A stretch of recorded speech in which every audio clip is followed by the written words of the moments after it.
We have quite a few people that are joining from the waiting room. We have several hundred women that have signed up for this fantastic panel tonight with our wonderful celebrity moderator and fantastic gurus who are our panelists.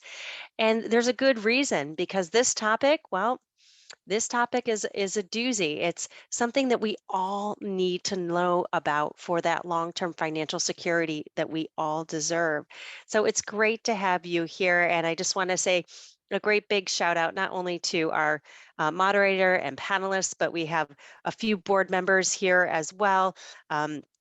And supporters, and just thank you so much for being here this evening. And Judy, do you want to go ahead and say hi? Absolutely. Well, hello, everyone. Welcome to our Savvy Ladies Get Health and Money Savvy panel tonight. We are thrilled to be able to bring this to you with our industry experts, and it really is a delight that we can offer you this great programming and insight and wisdom from our speakers. As you all know, Savvy Ladies is a nonprofit organization where we offer these resources free, because financial education, financial literacy is so very, very important. And we know financial education is power. And if you allow me, I have a few slides just to show you and explain to you Savvy Ladies in more detail. And I would like to introduce you to our panel tonight. So please give me a moment. I think I'm having a little bit of, there we go.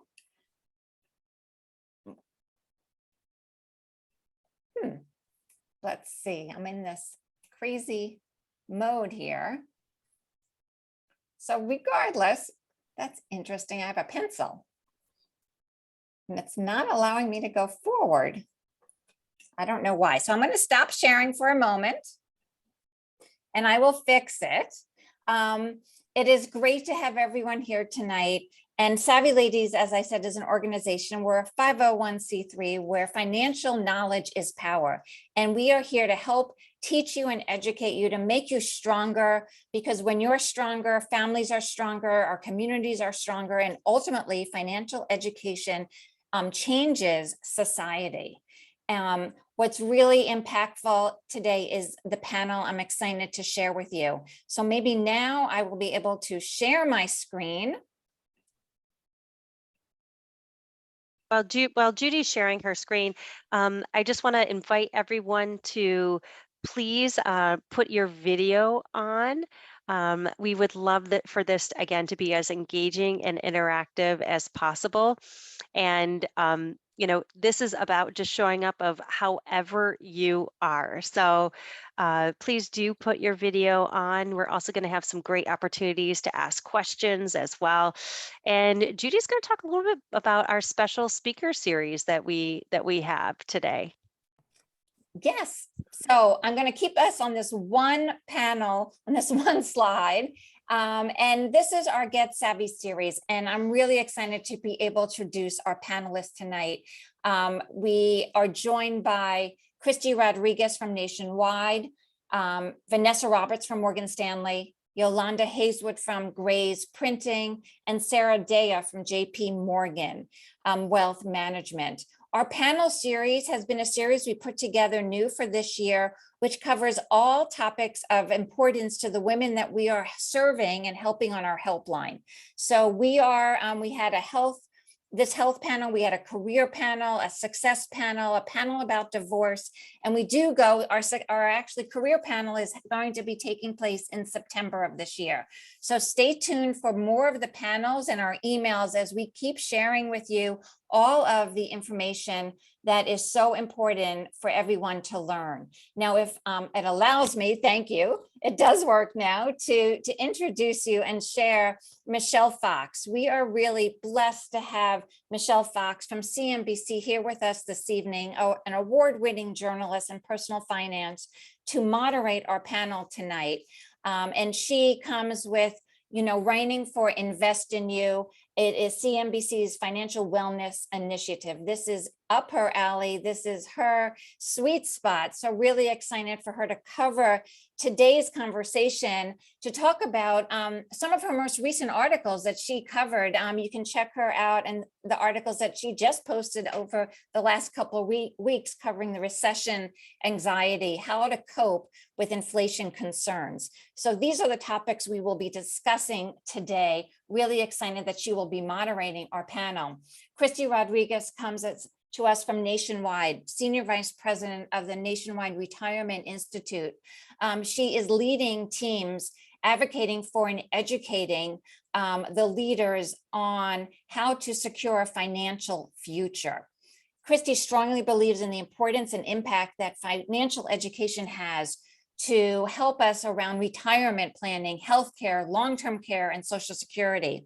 Again, these are all topics that we want to speak about tonight and have your questions. So think of those questions. We want to answer them all. Additionally, we have Vanessa Roberts, Managing Director of Healthcare Leverage Finance at Morgan Stanley. She'll explain exactly what that means to us, but she runs the Healthcare Leverage Finance Group, and she has over 20 years of experience with working on those complex issues, M&A transactions, and she's been involved in healthcare throughout her career, also consumer retail throughout that career, working with Goldman Sachs, previously at Lehman Brothers, and working on lots of in real estate to really understand communication and needs of our consumers. Yolanda joins us with over 20 years of marketing and advertising experience in the healthcare sector. She comes with a really interesting background and approach, having worked with large pharmaceutical companies that builds and grows its brand business. She also serves as the executive sponsor for Gray's programs on improving diversity, inclusion, and equity for underserved and underrepresented populations. We're just pleased to have Yolanda joining us tonight to share with us her strategies, her personal stories with us. And Sara joins us from Morgan Stanley. She is the Regional Vice President for Wealth Management, Planning, and Advice. And she works with clients, sharing her leadership and skills, helping individual clients grow and understand their wealth. She comes from that IRS background, so she really can help with all those tax questions many of us have. And as you know, the Savvy Ladies has a free financial helpline. And what we're hearing from our clients, what really prompted this discussion today, which we know is so timely, is that 70% of the women coming to our helpline to get their financial question answered, to get the guidance they need, is they are saying that they are anxious about their finances. And we know anxiety and being anxious about your finances can really kind of set you for a swirl. And how do we give everyone that confidence and have a better mindset so we know what that plan is for ourselves that makes sense? So that's what works best. And with that, I am pleased to turn it over to Michelle Fox to take us onward with our conversation tonight.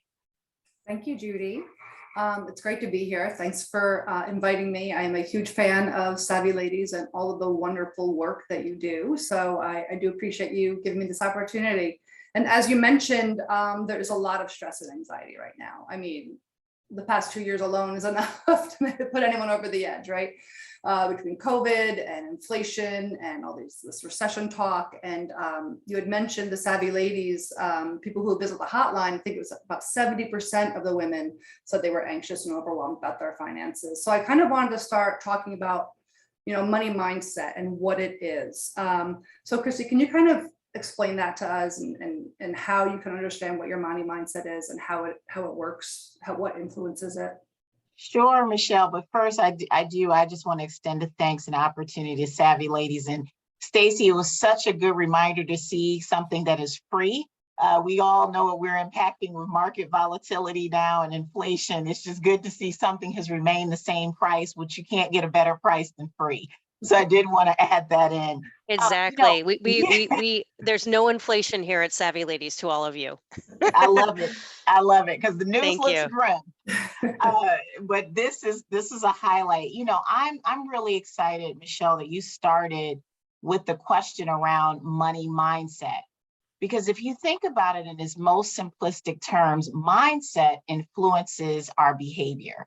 And there are so many external factors, within our mindset, particularly as it relates to money. I think about the fact that I was a finance major and came out of college and still really didn't understand how to manage my own personal finances. And then getting involved now later in my career where I'm educating and really helping to influence at all generations and levels around money mindset.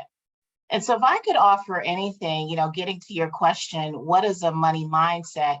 It's really, you can operate out of scarcity, which, will leave you in a situation where your behaviors may indicate that out of scarcity. Or what I like to do is think about how do you operate in a money mindset that's going to lead towards abundance? And so when I think about abundance and having that money mindset that will dictate my behaviors, two things really had to come into play. And this is me getting very personal. I had to be positive about it. I had to look at it that, what is my holistic situation, not being afraid to have dialogue and conversation around my money mindset, help me to think about it more positively and help me think about, what, I don't have to operate in a function of scarcity, but really this could lead to abundance.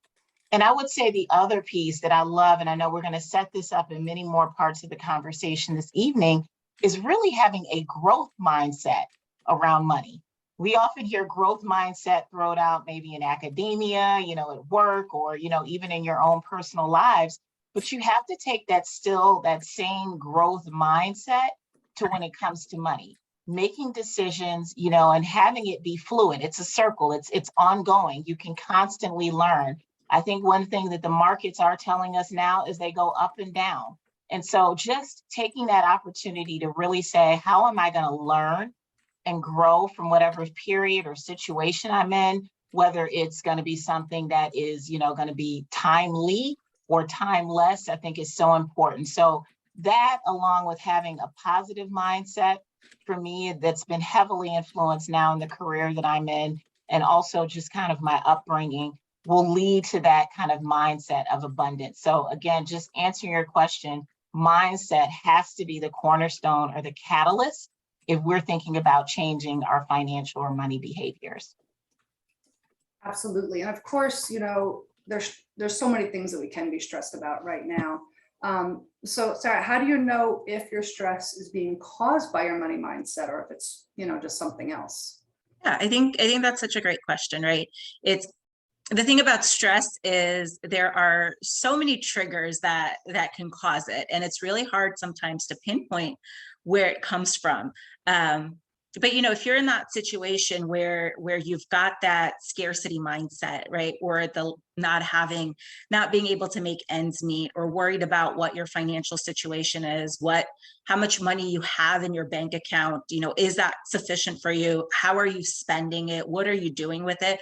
If those are concerns that are top of mind for you on a regular basis, that may have you feeling anxious and stressed, or, feeling like you're stressing out about money. And that all goes to that money mindset that you have, right? And there's multiple triggers that can be impacted by what your mindset is. Again, are you having a hard time making your ends meet? Because that's going to trigger stress related to finances, which is going to lead to stress related to, other areas in your life. But it could be things, what's going on in the economy, right? I mean, Kristi pointed out the markets have sort of been up and down. Inflation, I think, is currently at 9% or 9.1%. And so that can trigger stress for some individuals. And I think the key to keep in mind is some of these things are beyond our control. Right? We can't control really what's happening in the markets today, but what we can control is how do we go about thinking about it? How do we go about, flipping our mindset from being sort of in that place where I'm struggling financially or I don't know what to do, having that abundance mindset that Kristi, referred to. every one of us has, a unique story, right? That we tell ourselves about money, like what money can do for us, where we come from, our beliefs in sort of what our money background is. And it's really these things that impact our habits. So they're healthy. Oh, did we lose Sara? I think we lost her. I think we lost her audio. Sara, we lost you. She can't hear us either. Sorry. I feel bad. Oh, wow. Okay. We'll throw it in the chat. Well, and speaking of the chat, Stacy just put in there, mindset is the cornerstone to changing our money behaviors. So point from Stacy there. So let's talk about, as we wait for Sara, can you hear us now? No, okay. Well, maybe she'll check on that. So let's jump over to Vanessa, because we're talking about stress, right? Everybody gets stressed. Everybody, can get anxious about things. But how do you know when you go, into stressing about your money in an unhealthy way? It's when you cannot sleep. That's when you know. And when you're having a difficult time making the bills at the end of the month or thinking about the next set of bills, you're in an unhealthy place and you need to start planning. And that's when it comes down to you're going to start impacting your health because you don't know where that next bill is going to get paid, whether there's a paycheck to cover it. And a lot of the stress could be relieved by thinking about, budgeting for the year, thinking about how do I put forward a plan for how I'm going to cover these expenses for the next 9 to 12 months, and what kind of safety valve do I have? And I think that can cause both a lot of financial health and also strength. Again, going back to that strength-based approach, that can help a lot in terms of thinking about how do I make sure I'm in control of the next 9 to 12 months as much as I can be, because there are things that are going to be out of our control, whether it's inflation, whether it's some of the wage pressures that everyone's seeing right now, whether it's potential risk of recession. But that is how you should turn that and try and get some sleep and try and focus on it and take it under your grasp as much as you possibly can. And so there also may be like health and lifestyle benefits that are costing money, that could cost money now, but that can have a long-term benefit to your future, both financially and overall well-being. Yolanda, can you talk to me about that? What those benefits may be that can help you in that area? Yeah, I mean, just to build on a little bit what Kristi and Vanessa as well as Sara is going, the stress and the anxiety are serious in terms of health, and that's from a physical as well as a mental. And I know we talked a lot about those sleep disturbances. I mean, it comes in as actual pain for some people, weight gain, we all know, migraines, heart problems. It just continues to build and build and build. Once you get to that cognitive functioning being disturbed, it's going to impact you with your financial management as well, because you will likely start to have, I won't say irrational decision making, but it's going to start impacting your decision making. So it is very key to control it. And when looking at some of the benefits of today, look for financial advisors, look for those advisors, because it may cost you for some of them. You have services like this with Savvy Ladies that can give you things for free. So I'll put that back out there, Kristi. I continue to reinforce that, because some things are actually free. But there are some people that really want a live person to sit with them and be with them very close so they can have that comfort. If it costs you something and you can manage that, pay for the service, pay for meditation, pay for therapy, all of it. If you need to actually go to a gym, if you're not one of those that can do it at home, all of those things are needed, because you need the mental space just to function. And that functioning will help you with building that roadmap. And over time, you won't need those same services, because you will have that education, you will have that insight, you'll know how to do it on your own, you'll have that comfort. And it's great at that point, because you're starting to see that long-term vision come into play, and you don't have to have that same level of investment. You can see the benefits being maintained and actually being enhanced with less money end, so to speak, from a cost perspective. And to hit on something that you had just said, I talked to, a lot of people talk about this, the effect that stress, mental anxiety can have on your physical health. And, Dr. Deepak Chopra has talked about this a lot, about, talks about meditating, because that stress can increase your blood pressure. It can, get into your immune, tackle your immune system. And Vanessa, do you want to pick up on that? Like, what physical things can stress do to you? I mean, it's more than just mental health, it's physical health as well, right? It is. And it's beyond that. I mean, heart pressure, a lot of things that can lead to long-term health issues that are very hard to both cover from a cost perspective and address long-term if they're not addressed early. Stress in and of itself, I mean, there's a lot of research on what's been happening during COVID to mothers, to young women, to older women, on the stress of both finance and then also COVID. And trying to pinpoint that a little bit, what I would say is, if you identify those triggers early, if you get control of your finances, if you focus on that, you have an ability to actually control your health and your finances going forward. And so it's really important to stick with as many doctor visits as you can, make sure you've got the right healthcare coverage and plan in place. And then on beyond that, what I would say is try and take control of your financial well-being as much as you possibly can. And Sara, I think you're back with us, right? Yes, I am. Okay, sorry. Wanted to ask you what. Michelle, can I add one other point? Because I love what Vanessa said on that point. And I just also don't want us to lose that those are like direct in cost that both Yolanda and Vanessa talked about, but then there's the indirect cost.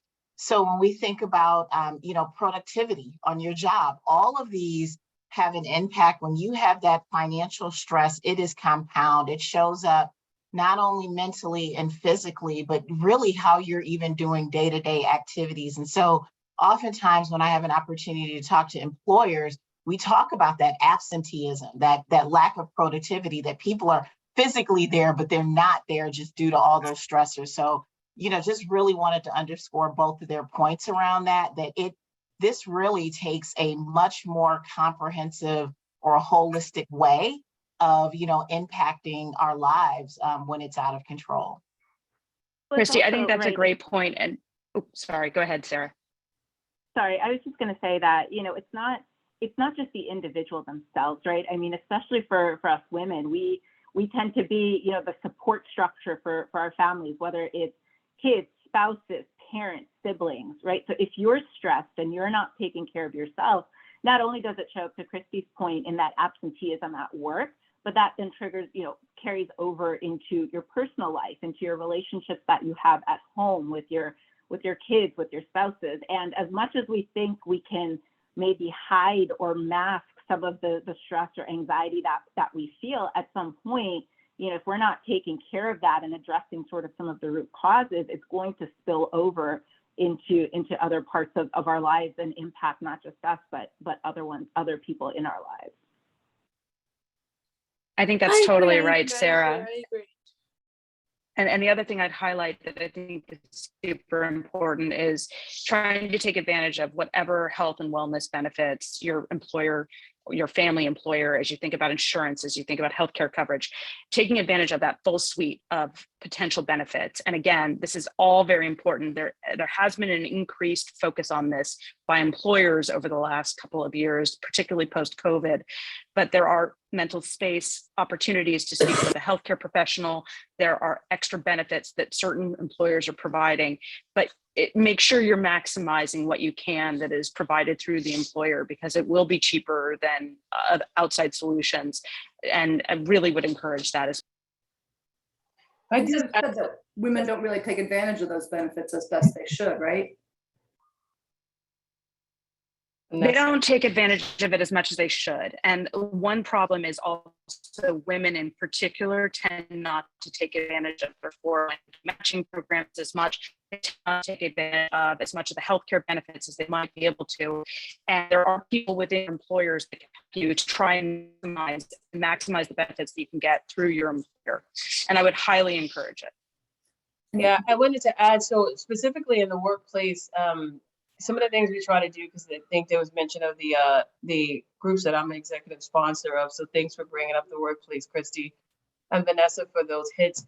We actually try to reinforce that very much, Vanessa, because we found the same. People are just not taking advantage of the resources, and it's unfortunate because it is very helpful. We also, when I say therapy, use your employees and use your people around you for that therapy as well, because we are all dealing with the same thing. And one thing that COVID, I think, has afforded us is just more of that closeness and opening up the personal into the workplace. We were all on this call being very transparent right before this, like, I'm trying to keep my kids quiet while I'm going through this, while I'm going through this panel. But I think it brought us to a place where we're a lot more empathetic, and people should be a lot more comfortable to talk about things, talk about how daycare is costing us like college tuition costs these days, because other people are dealing with it. And even that,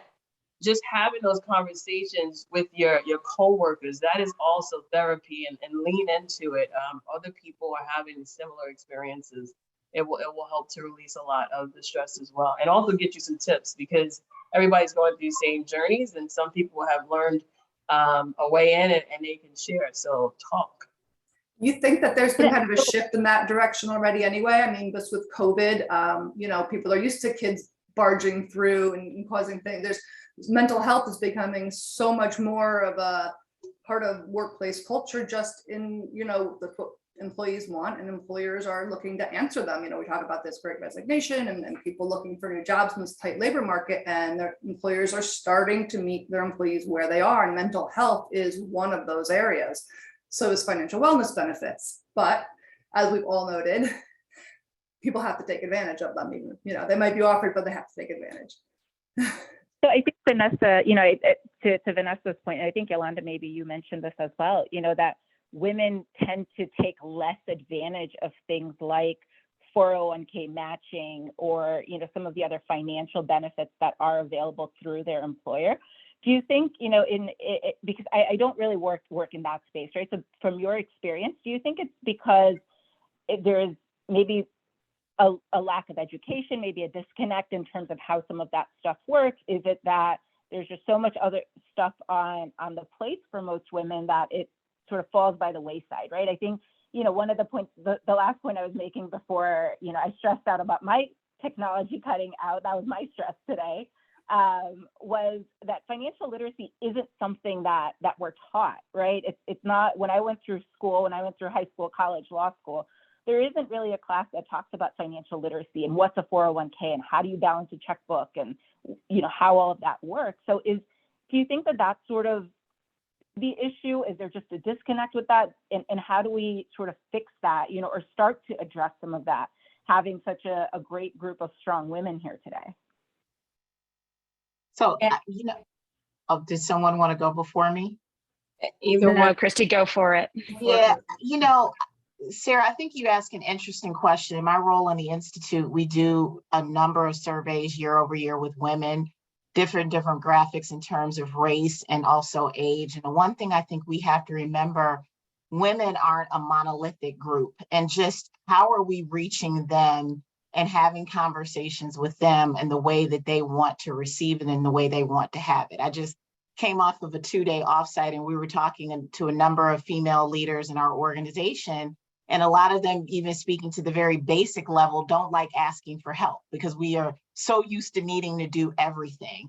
We gave a perspective of, sometimes our industry hasn't been as focused on women and understanding their diverse needs. I will say, from a cultural standpoint, being a Black woman married to a Hispanic man, just culturally knowing my responsibility as a caretaker, but not having dialogue about the financial impact.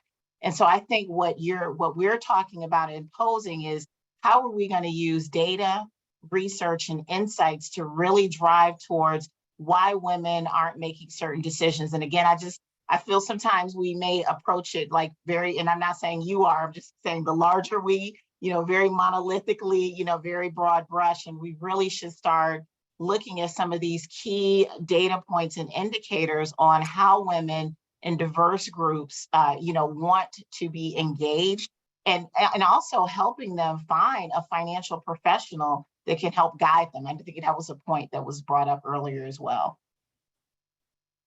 Yolanda, you wanted to weigh in as well on I think that? that's spot on. I think the other issue, sorry, the Sorry. only thing I was going to add to that is I think there's also an issue of a lot of women, if they came from a different background, if they came from a family that struggled to put food on the table, to put money on the table, to deal with relatives, to take care of their grandkids, take care of their grandparents, they're worried about saving. They're actually worried about saving, and yet it's detrimental to the ability to retire, the ability to sort of to be able to make sure some of these opportunities that are available through their employer are actually utilized such that they can protect that nest egg, that future, that ability to retire and take care of their family in the long term.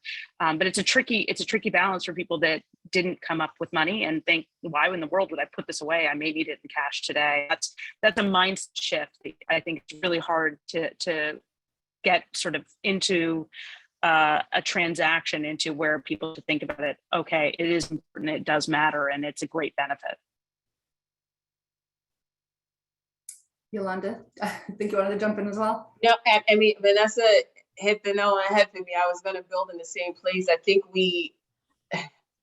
I'm just meaning we in general have a lack of appreciation for some of the cultural differences and the family and the generational aspect of family. Like that family is defined very differently for different cultures, and that just means that there's different levels of stress involved, much higher levels of stress involved. And the women are, from what I find and what I know to be true, is it is always just a constant, I'm not going to say need to take care of, but it's a lot on their plate.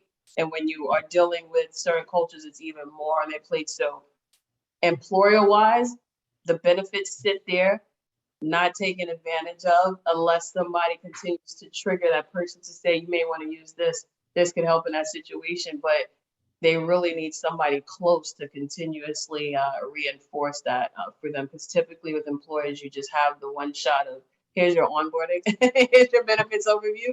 But we tend to try to reinforce a lot to say, like, please use these services because it can help. And this kind of leads right into our money story, right? I mean, we all have a money story, right? Kristi, can you talk to me about, what is your money story, maybe overall, and then what is your money story specifically? Yeah, your money story is really comprised of so many things. I think it goes back to just what Yolanda, what Vanessa, and even how Sara framed up the question.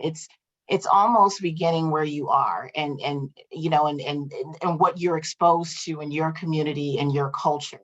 And over time, it evolves, again, going back to that mindset and making sure that you continues to have a growth mindset. But I will share with you, as a Black woman growing up in the Midwest, both of my parents were from Detroit, Michigan, but they were two parents that grew up, were the first in their families to not let alone go to college, but to get PhDs. Their parents were sharecroppers. And so I even think about growing up in this very well-educated family. Our extent of our financial or my money story growing up was stay in a good job, pay your bills on time, save a little bit of money. It was never this dialogue of wealth building and wealth creating generational wealth. It was always about how do you manage what you have. And so I think over time for me, what I get extremely passionate about in my money story now is really about legacy.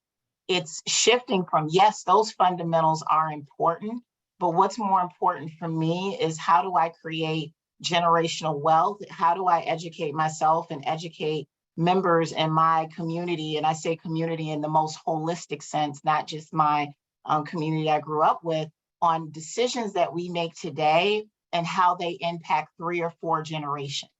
And I say this because I've also, as a growth mindset, really try to surround myself with all different types of communities and friends. And I see that was like a historical point that I didn't have growing up, but I see in other communities where it was real estate was passed down. And I'm saying, some of these are, inherent things that didn't happen for a number of reasons. But now it's my personal choice to change my money story to really be honed in and focus on how I'm creating generational wealth and transferring that on. A funny quick story for you all. I have a 15-year-old daughter and a 20-year-old daughter. And I overheard the 15-year-old one say, when I grow up, I want to have generational wealth. So I'm seeing now like, oh, wow, her mindset has shifted. She's like, how do I find the best way that I can create generational wealth? And I'm like, now I can live out my legacy, because now it's being transferred and it's becoming part of her nomenclature, to really say, this is something that I would want or desire or need to do. Mm-hmm, mm-hmm. And Yolanda, what about you? What's your money story? And what kind of underlying pressures may affect, your attitude around your money story? Yeah, it's pretty interesting because it's a pretty similar story to Kristi. I would say my money story is scarcity. I grew up with four siblings, poor household, South Bronx, New York.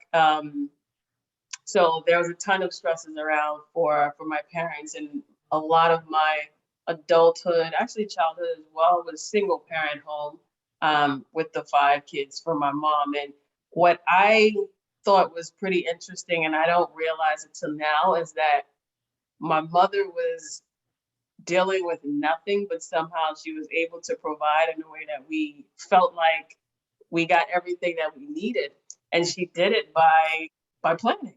She would take her money and save, and somehow her foresight was able to, like, I'm planning for Christmas and it's February. A lot of people don't have that in them, and I took that in as a valued lesson of how we can do a lot now to actually contribute to our future, and also to where Kristi is going. The big question is, how do I continue this when I'm gone? Like, how do the rest of my generations contribute from what I can do today? And as I continue to go back, culturally, and my culture included, you have to take care of so many generations. Like, when I'm thinking about something or planning, I'm planning for my direct family, but also my extended family, as well as some friends. So I have to keep that thought process to say, like, how do I build generational wealth, and how does it help? But my money mindset as well was due to my mom. She stayed calm through it all somehow, and we never felt like we didn't have anything, and she did it all on pennies, but it was how she took her planning to use those pennies to get us things. Awesome. And so you could talk about this, generational wealth, and Kristi, you mentioned your children. Sara, this does start when you're young, right? So what are some things you can do to set your kids' money mindset and help form their money story, at a young age? I think that's such a great question, and especially, based from what Kristi and Yolanda both have said, that, where their money mindset is right now is it's evolved, right, from when they were younger. They're at the point where they're thinking generational wealth. How do we, create something for the future? And so with that mindset, really the younger generation, the kids, the grandkids, we want to help them start off strong with that right mindset. And a lot of what children, take up is things that they hear from parents, or things that they're observing parents do. I know I did. My money mindset when I was, even now, right, it comes from what I observed my parents and the struggles that they had. So my parents were immigrants. I'm first generation in the US. I saw them working hard. My dad, had to support 10 people in the house because we also had a multi-family situation. My grandparents lived with us, his sisters lived with us. There were, 10 of us in a 1-bedroom apartment. And so that impacted when I got my first job. I need to save money. I can't frivolously spend on things, because what if dad needs something? What if my brother needs something? What if my sister needs something? And so just seeing those things, seeing, how my parents helped their extended family was something that really did stay with me. And so, your parents, us as parents, are that center of influence for your kids. But I was reading something recently that, says something along the lines of, by the age of, I think it was 10 or 11, parents are no longer the primary influencers on their children. At that age, especially as they're starting their teenage years, their center of influencers goes more to friends and peers and teachers and other people that they're interacting with throughout their daily life, in school, in sports, at camps, things like that. And so I think it's important that as parents, you're having these conversations with young kids about things like savings accounts and what is a savings account, setting up a budget, and how young is too young.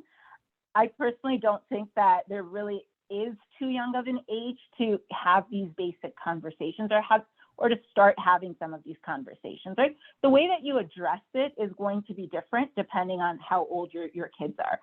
I'm sure Kristi, when she was having the generational wealth conversation, didn't use phrases like that when her daughter was 3 years old. But, maybe one of the things to talk about is, piggy bank savings, right? You're getting a quarter from the tooth fairy. I don't think with inflation, maybe it's $1 now. Whatever you're getting $5. from the tooth fairy, $5. Yeah. It was a quarter in my day, and that's if you were lucky. Yeah. But maybe that's the conversation, right? Like if you get something from the tooth fairy or at Christmas, maybe we put it in a little piggy bank.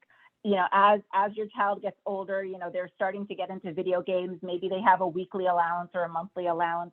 You're talking with them about if you want that next video game, right? The next PlayStation or whatever the new video game is that's coming out. How do you save so that you can purchase that yourself? And then, building that bond with your children will enable you to have these conversations at a deeper level as they grow older. So you'll still have that influence over them when it comes to helping them set up their money mindset and helping them really incorporate some of the values that are important to you for what goes into, their money mindset. So I think we talked about 401ks and matching and financial literacy, maybe not being top of mind as people are going through school, but maybe the idea is like it'll come from the parents, right? So as you're having these smaller conversations earlier in the years, as your kids start to get that first job, right? Maybe it's time to start talking about what is retirement savings. I'm sure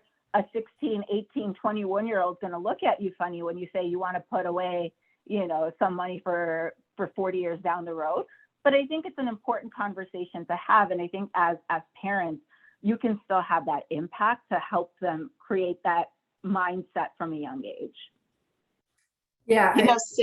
Sara just said something that's so true. One of the fun games, I don't know, this is one I brought up in a different panel that parents really loved, is what we used to do with our daughters is we would give them a $20 bill. And if they kept that same $20 bill and the serial number matched at the end of the year, we would match it. So even now, my daughter has picked up on that concept of matching for the 401k. But more important, we're trying to teach them about like how interest grows. Now we're like, no, the real world, it doesn't grow that, 100-fold. But Sara, that was a really good point that you do have to make it age appropriate for them to engage, but to get excited about it. I mean, they were excited to say, I didn't spend it, and they had it, and then they could get something that would equally match. Mm-hmm. Yeah, what I did with my son is I had him start rolling quarters. Free labor, no, but he was like, but he learned a lot about money that way, and it was just, he was young, he was probably 5 when we started doing it. So the same idea, just trying to have conversations, age appropriate conversations about money, just in everyday conversations or around the dinner table. I do know, and I've written about this a lot, for people who don't really know how to start, there are, a lot of resources out there online. You can just Google it and it's out there, but I know like the Council for Economic Education has a family fun pack that you can download, has age appropriate or grade appropriate, games and activities, and Next Gen Personal Finance has some stuff. There's a lot out there. So, people aren't comfortable, and I've written about it a gazillion times. Even if you play board games, like Monopoly Junior or Payday, like these are all fun things that can introduce the concept of money. I think yeah. I'm sorry, Michelle. I think what's interesting too, right? my kids are still small, like 6 and 8. So appropriateness is hilarious as I think of some stories. But we have their piggy banks that we started with, and you get money for your birthdays. We continue to let it pile up because we have to have them understand the actual like tangible physical money first. And then we talked about banks. So we were planning to have them start accounts using their savings, but then COVID hit, so we still didn't do that yet. But we will. But my son is like, but what if the bank gets robbed? But then where's my money? So that's my son. So I then have FDIC. Exactly. I have to explain that. But what I think is important to also teach them when it's appropriate is the pathway of the money and where the money is real versus where it's not, for example. So we understand credit, we understand all of these things. I think that is very important for them to understand that as well. And I remember coming up, I learned that through school. We took like a trip down to stock exchange and went into vaults and things like that, but just understanding the pathway of money, but also value. And I attribute this to my brother and his help for this. My brother gave my son a ton of comic books, and he went through the value of those comic books, and it probably will pay for his college. So thankful to him. And to Kristi's point of how things can appreciate over time. I think those things can be, child friendly as well, if you're able to do that and say like, here's a comic book. Guess what this comic book is worth today? When I got it when I was, 5 years old, it was this amount. So my son finds himself like, oh, I'm going to look up to see how much this comic book is worth right now. And he's like 8 years old. So it's pretty interesting. My son's doing that with old Pokemon cards right now. That's the other thing. I know I wanted to take a pivot, if you're all okay with it, because I wanted to start talking a little bit more about kind of prioritizing your expenses and making a budget. And Vanessa, I know you kind of came in and out a little bit with us there, but I see you're back. So wanted to talk a little bit about prioritizing, when you're going to kind of make your financial roadmap and try to become financially healthy. What are some of the things that you should be doing to prioritize your expenses and create a budget and meet the milestones that you want to set for yourself? Yeah, I think it really comes down to trying to create a framework for what do I know, at least I know in the future I have to pay, right? Whether it's rent, food on the table, add some inflation for that these days, unfortunately, ladies, fuel costs if you travel back and forth to work, but really trying to lay out like, how much do I spend any given year? And you can do it on a monthly basis and look at last year as an example. And what's different about this year than last year? Am I commuting more?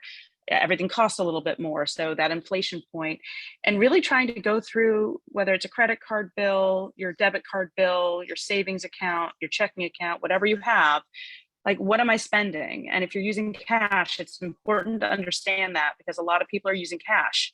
And so it's harder to budget when you're using cash and you're sort of going paycheck to paycheck. And so trying to think about what it really costs you. You can start it on a weekly basis if monthly or annual is too hard to sort of think through, and really trying to lay that out. It gives you a tremendous amount of empowerment over your own spending to actually know what you spend in a given year. And it goes back to Yolanda's comment about Christmas and like, it's tough to budget for that stuff. And if you budget in advance, you kind of know where you're going to end up at the end of the year. And so I would strongly recommend, it's important to try and figure out what your sort of spending is, lay that out in a budget format, whatever is most comfortable, and then try and build upon that and understand if you can put a little bit more away every year, or, wow, I'm spending too much money on food. How do I think about that? Are there any coupons I can use? Are there any other things that I can do to try and cut down on that cost? And medical is a huge one, right? That's the unpredictable. Medical can be really big, and it's the swing factor, and it impacts women tremendously when there's an unexpected health cost that isn't covered by either their insurance company if they have insurance, or their employer. So try and think through that a little bit. And I would say preventative medicine is probably one of the best things you can do to try and cut those bills down, because they are scary and they're daunting. Yes. And Kristi, I wanted to ask you, what does someone do to start planning for their future healthcare costs? What are some things that they can do? And is it financially affordable to start it at a younger age? What's your advice there? Yeah, there's a Chinese proverb that says the best time to plant a tree is 20 years ago. The next best time is today. I think starting wherever you are, particularly when you're young, is so important. And nationwide, we survey our own retirement plan participants. And what we found is, on average, most individuals don't start utilizing their 401k until they're 31 years old. So if you think about it, that could be potentially 8 or 9 years that they're leaving money on the table. And that's a significant difference. When you think about putting away $100 every 2 weeks per paycheck in your early 20s, I mean, you could probably have north of $435,000 versus waiting till you're 31. It's more like $273,000. So it is definitely imperative to start as early as you can. And I think this goes to like the dialogue that we've even been having around the health and wealth connection, is that it's not an all or nothing approach. You can have multiple priorities. And that's what we really try to instill in individuals, is when you have a plan that you can put aside some money for the future, whatever amount, even if it's small, that's so critically important, and plan, and try to meet whatever needs you have for today. That's really the to me, the underlying definition of financial well-being. It's not just about addressing the now, it's about addressing what's in the future. And I love what Vanessa was even mentioning around preventative care. We often think about preventative care, and myself included, you want to be healthy, you want to live longer, but there's some other statistics around how much individuals spend in healthcare and retirement. So actually, even that investment in your health is so critically important. But again, it's never too early to start saving. Even when, we have young people in our lives who are getting internships, most companies now offer a 401k. Encourage them to do that. I'm doing that right now with my 20-year-old. But then also the importance of what health, and the way that health not only impacts what you have now, but really with women and longevity, how you're going to really need your health and those dollars as you move towards retirement. What about long-term care costs? I mean, there's so many different ways you could save for long-term care, right? And most people don't even think about it when they're younger, and it's more about when they're older. And all of a sudden they realize they're gonna need that money. Vanessa, how do you kind of balance that? How do you pay for your healthcare costs and your long-term care? You start to talk a little bit away every day as long as you possibly can. It goes back to the tree comment. The best time to plant a tree was 20 years ago. A little bit of saving has a massive difference in the future. And it doesn't have to be big dollars, but starting early, saving tomorrow will not get you where you need to be in the future. And so a little bit put away, and not under the pillow, not underneath the mattress, even though, we are in a funny market. You put it in the market now where the market doesn't feel good, and you put a little bit away, and you understand that that is an investment in your future. And you try not to look at the statement every month. Maybe you look at it quarterly, maybe you look at it annually, but you understand that's money for another day, and you don't dip into it. It's really just an investment in your future and an insurance policy in many, many ways. I think if I can add to, Vanessa brought this up in terms of the Christmas example, and making sure you can look ahead and see what those budgets are. There are employers that will also they have benefits that can allow you to take the money out up front, and that removes a ton of stress. So for me, dependent care, I know how much I'm going to spend. We know how much we're going to spend for the year. We pull that out, and it gets pulled out of our income going through the year, so we don't have to stress over it because we already know it's going to sit there. Those are things that I think also relieves the stress, and it helps you control the situation a lot more. So if those benefits are out there, for anybody with their employers, I would say take advantage of that as well. It also has some tax benefits associated with it as well, but it definitely removes stress through the year. Because I completely forgot. I'm like, we were like, kids have to go to camp. Now we have to spend some more tuition funds, because that's what it seems like. We're putting the kids through college tuition with the cost these days. And we were like, oh my God, dependent care funds we have, and we can use those. So it definitely brings it down quite a bit in terms of any stressors for them. And FSA plans and dependent care plans, Yolanda, you hit on it, but I want to reemphasize that it's an ability to save on a pre-tax basis from your paycheck and actually put that money away throughout the course of the year and get reimbursed at the end of the year. Some employees do it differently, but it is incredibly beneficial, and it gives you some extra money to make your wallet go a little bit farther. Excellent, excellent. So we want to also invite everybody that's joining us here to kind of throw in some questions into the chat if you have some questions for all our panelists. But before we get to any of those, and you guys can start thinking and throwing them in there, I want to go around to everybody. And Sara, I'm going to start with you. What are like 2 or 3 tips that you would give women to manage their finances to build their confidence? I think one of the top tips that I would give is don't be shy or scared to ask for help. I think as women, I think Yolanda, maybe it was you or Vanessa, you who said, that as women, we feel like we need to be able to do everything on our own, but this is an area where, there are a lot of nuances in terms of how to save, 401ks, investment strategies, what's happening with inflation, what opportunities are out there. So don't be scared to ask for help. There are experts that specialize in this field who can help you really get from point A to point B and help you meet the goals that you have, however small they are, however big they are. So don't be scared to ask for that help. And I think Savvy Ladies does an amazing job, pairing you with a financial advisor if you need that resource. So do take advantage of that. And then the other thing is knowledge is power. And so I think the more that we as women can learn about managing finances, learn about, different ideas that are out there, different strategies, how to change our money mindset and become, get to that abundance mindset from where we are today.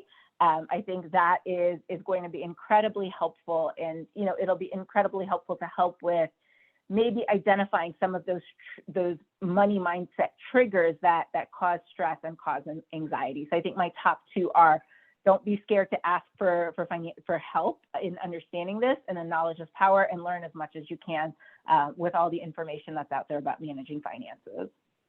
Fabulous. Kristi, do you want to give me your top 2 or 3 tips?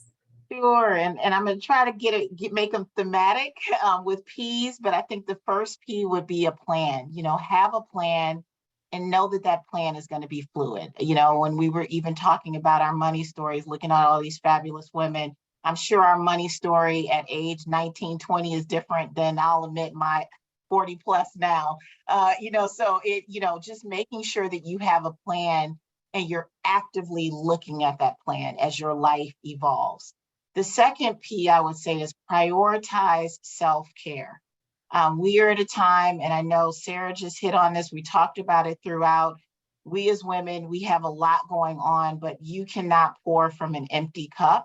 And just how we prioritize this isn't being selfish, it's how we're going to be able to show up to be our best selves. But, really, as we're thinking about our longevity. So I would say definitely make part of that plan prioritizing your self-care. And then the last P I would say is really, having a financial goal and planning for the unexpected.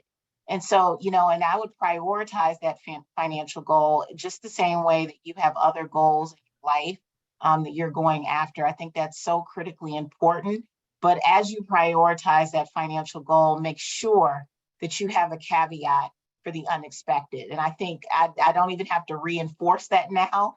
With the last 2.5 years, as all of us kind of had the rug lifted from under our feet with COVID, is that, we have to plan for these times and just making that part of your plan. And if you revisit and you're prioritizing yourself, I think those are kind of the 3 tips I would want to leave the women on this call with. Great. And Vanessa, what would you like to add to that? I think those are fantastic tips. The things that I would add on, we touched upon earlier, and Yolanda did a great job covering this too, as did Sara, but it goes back to sort of the Christmas story. Make financial literacy part of your family education and make it fun. I mean, the reality is children are influenced by the decisions you make, they're influenced by stress. And so if you're able to help as you increase your own financial literacy and understanding, teach your kids, it's an even better message for them, because they can see mom feels better about what we're doing this month and here's why, or we were able to put $5 away and it turned into 10 hopefully, or 20 into 40. I love Kristi's example. That's a great return. But if you're able to start to take control of it and take some strength out of those examples, it's really important for your children, and they will ultimately become much more financially savvy about it and also much more thoughtful about what they do with their finances. Great. And Yolanda, what would you like to add to that with your top tips? I think the team here, the group here, has put out some definitely big ones. I just continue to stress the early building that roadmap. I will say, because this is one of the jewels, especially when you think about generational wealth, when you're talking about finances, please also do your research on insurance and what insurance can do to help improve your situations. It's a hidden secret that a lot of us don't know about, especially in certain cultures, because we have a lot of education that goes over our groups. But insurance, do a lot of research around it and the different types of insurance and how it can benefit you. But all, again, as early as possible, I would say, and I'm taking these tips in for myself as well, but I would say learn some things late in the game, and I want to make sure that I set my children up so that they have the insights early and they can gain a lot more opportunities earlier. Great. So we have a couple of questions. The first one, how do you choose a good financial advisor as a first-time homeowner, and also as you're trying to build generational wealth? I mean, I can throw this out to all of you. Whoever wants to go first, raise your hand. Sara, do you want to answer that? Yeah, I can answer that. I think the key is finding someone that you're comfortable with, and really it's interviewing different financial advisors. Don't feel that you have to work with the first one you come across, even if it's a recommendation that you've gotten from a friend or a family member, because ultimately I think I think what you really want to look for is a good fit. Someone you're comfortable with opening up to and sharing the intimate details of your personal life and your financial life with, right? Because if you're not comfortable opening up to this person, you're not going to share all of the concerns you have, all of the goals you have, all of the assets you have, and they won't be able to guide you to, down the right path to help you achieve your goals. So I think the key really is interview someone, ask the questions of what you think you need to know about the person in order to be comfortable with them. And once you find someone that you click with, that you mesh with, just build that relationship is going to build up just like any other relationship will, right? So that's really what it comes down to, is just finding somebody that you're comfortable with, who you think you can talk to, and who you think you can trust. If I can build, I would say the advisor doesn't necessarily have to come in one person. I will say that because you can find a financial advisor that positions themselves that way. I feel one of my financial advisors is someone that helps me get funding for investments, because he will tell me, do not, you know what I mean? So for me, that's a level of advisement, but then I have a different source when it's coming to something like stocks or things like that. So you can find them in different places. If you're categorizing stuff, if it's like real estate, it's this person. So don't think that you may have to get one and all in one person or all in one source. Yeah, absolutely. And you can have multiple, people for multiple different roles in your life. I think the overall key is just be comfortable with each person that you're reaching out to and working with. Yes, Sara, you nailed a very important point. In being in my role where we educate financial professionals, we talk about building trust and empathy. And so I will share, again, a personal story. When I was looking at a financial advisor, we interviewed a couple, and I quickly dismissed the one that was only talking to my husband, or what my husband's needs were.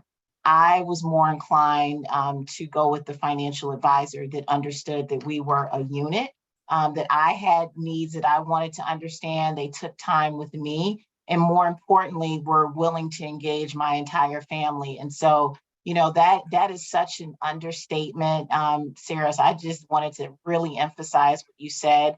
A lot of them may, be able to talk technically and they'll offer you a number of products, but you have to build that rapport and that trust, and you will know when it's right. I tell everybody, it's just like when you find a good OBGYN, when you've nailed the right one. You'll know when you have that right financial advisor. But again, make sure that they're speaking to you, your unique special circumstances, and you have a level of trust. And do not be afraid to just defer everything to them. Let them know about you so they can help guide you. And any good financial advisor will want to take that time to build the relationship.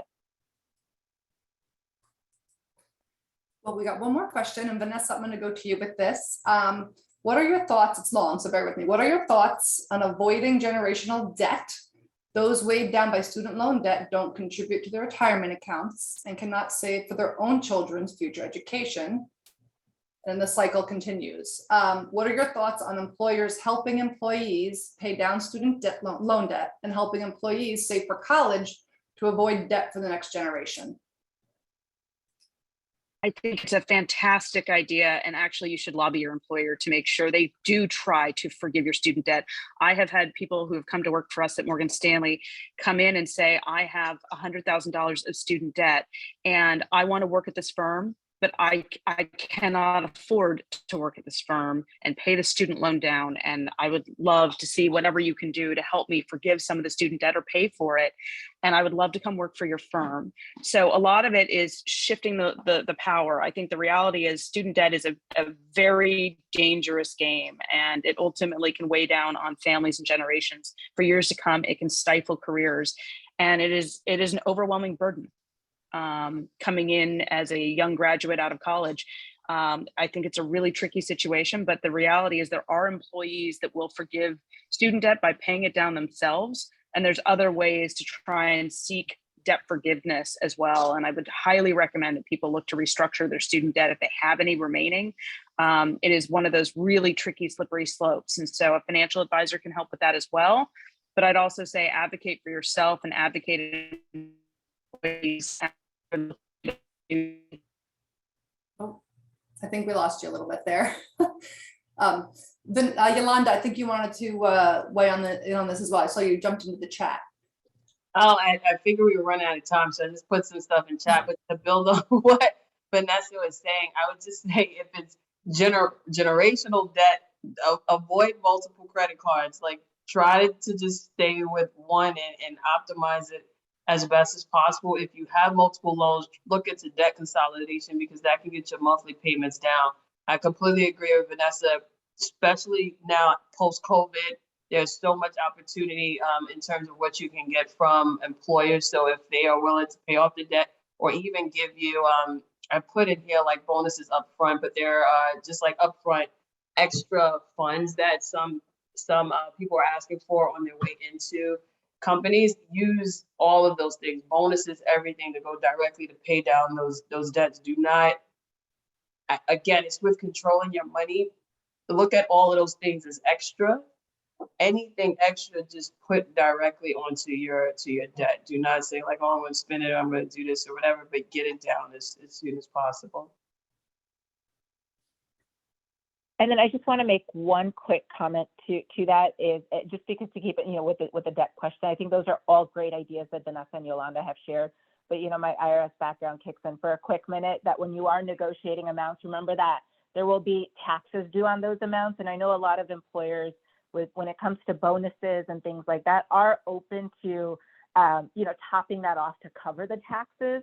And so if your employer doesn't suggest that, make sure that's something you bring up that, if you've come up with a dollar figure that you need X dollars, that X dollars should be net of taxes and to include that in your negotiations. Sara, that goes to asking the questions. I love it, right? Like if you don't ask the questions, you may have left money on the table. So negotiate and make sure you ask and do your due diligence. Especially when it comes to medical debt. Those are things that can be negotiated. And, I know there's new laws coming out around that. And Vanessa, you talked about this earlier, but that is consistently over a number of years, the number one reason why people go into debt. They don't plan for that. And so just even knowing what your opportunities are and driving down that cost. I think a lot of people don't realize know that they can negotiate that debt down, right? Absolutely. You can negotiate the bill before you negotiate the debt. So start by negotiating the bill before you end up in debt. More so than ever these days, particularly post-COVID. And a lot of the laws that are getting passed are to avoid surprise billing. And there's an act in Congress right now over it. I love it. I can't thank you all enough. Michelle, fantastic moderator. I mean, we could keep on talking for hours, but I know it's it's a Thursday, and we all probably have a big day on Friday tomorrow. And I just want to say a great big thank you also to Kristi and Yolanda, Sara and Vanessa, such a power crew of women. Thank you, Judy. Judy Herbst, our amazing executive director, are doing such a great job putting this together. Thank you to all of our sponsors and donors.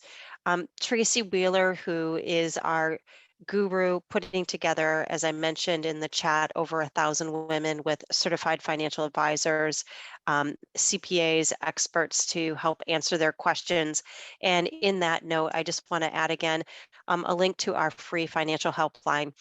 A lot of people ask great questions, and you may even have a few more. So you can reach out to that helpline, and we will match you with a financial expert that can answer your questions. And Tracy does such a great job of that. And I just want to say a great big thank you to all of you. This is a fantastic panel, and we have more on our calendars coming up. So you can go to our website, savvyladies.org, for all of this information. And don't forget that on there, any topic you can imagine about finance, we have put together a TED Talk like video that you can watch, hundreds of them, everything from how to invest in volatile times with the market like it is today, to how to negotiate the corner office in your job, to softer and harder topics too. So a great big thank you. I'll kick it on over to Judy Herbst, our executive director, to say a farewell, and a great big thank you to everyone. Thank you, everyone. Really terrific. And I think my big takeaway from tonight was ask the question. Don't be scared to ask, because asking is growing your knowledge. And that's what Savvy Ladies is all about. So thank you to the entire panel. Thank you, Michelle. Thank you to all of the women who came out tonight to listen to this great panel. And as we said, more to come. There is another one on the 19th. So stay tuned for our emails. Have a lovely evening, everyone.